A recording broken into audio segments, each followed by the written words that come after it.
దాచక నీ సంకల్పము తెలియచేయుచున్నావు. దయనొందిన నీ జనుల ముందు నడుచుచున్నావు.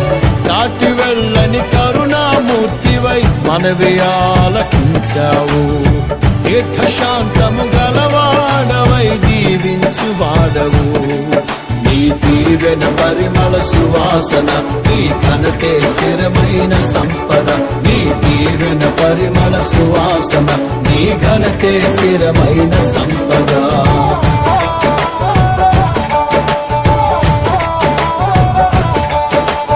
దివినేలు స్తోత్రార్హుడా యేసయ్యా, దిగిరానయ్యున్న మహారాజు నీవయ్యా.